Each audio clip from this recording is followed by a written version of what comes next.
Narendra Modi OBC पैदा नहीं हुए थे। उड़ीसा के झारसुगुड़ा में भारत जोड़ो न्याय यात्रा के दौरान राहुल गांधी ने पीएम मोदी की जाति पर यह बयान दिया। इसके बाद राजनीतिक गलियारों में उनकी जाति की चर्चा तेज हो गई।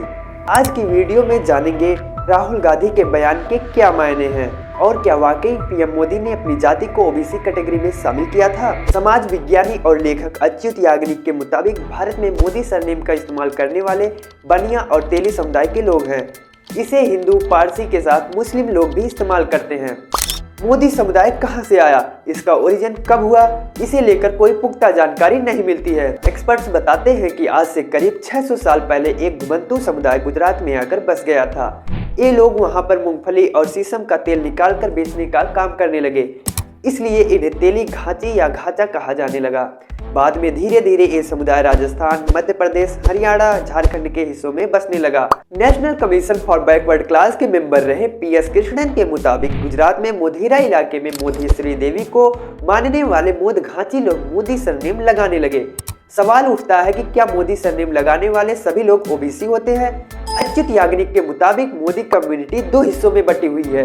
इसमें एक बनिया तो दूसरा तेली घाची समुदाय है जो खानाबदोश थे, लेकिन घाची समुदाय आर्थिक तौर पर कमजोर था, इसलिए उसे ओबीसी का दर्जा मिला, जबकि आर्थिक तौर पर मजबूत बनिया समुदाय को जनरल कैटेगरी का दर्जा मिला। PM Narendra Modi OBC category से आते हैं। अब बात पीएम मोदी की जाति के बारे में, क्या ये वाकई पिछड़े वर्ग से आते हैं? एक्सपर्ट्स के मुताबिक आजादी के पहले से दक्षिणी राज्यों में तेली घाची समुदाय को पिछड़ा माना जाता रहा है। आजादी के बाद मध्य और उत्तरी भारत के कई राज्यों में इस जाति को पिछड़े वर्ग में शामिल किया गया।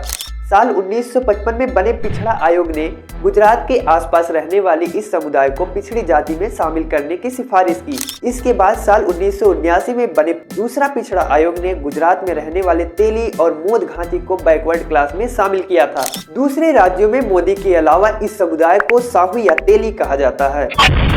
अब बात राहुल गांधी के बयान के बारे में, जिसमें उन्होंने कहा कि पीएम मोदी ने गुजरात का सीएम बनने के बाद अपनी जाति को ओबीसी में शामिल किया था। मोदी के सीएम बनने से पहले ही गुजरात ने साल 1994 में इस जाति को ओबीसी में शामिल कर दिया था। इसके बाद केंद्र सरकार के लिस्ट में शामिल होने के लिए इस समुदाय ने अपनी मांग लगातार जारी रखी।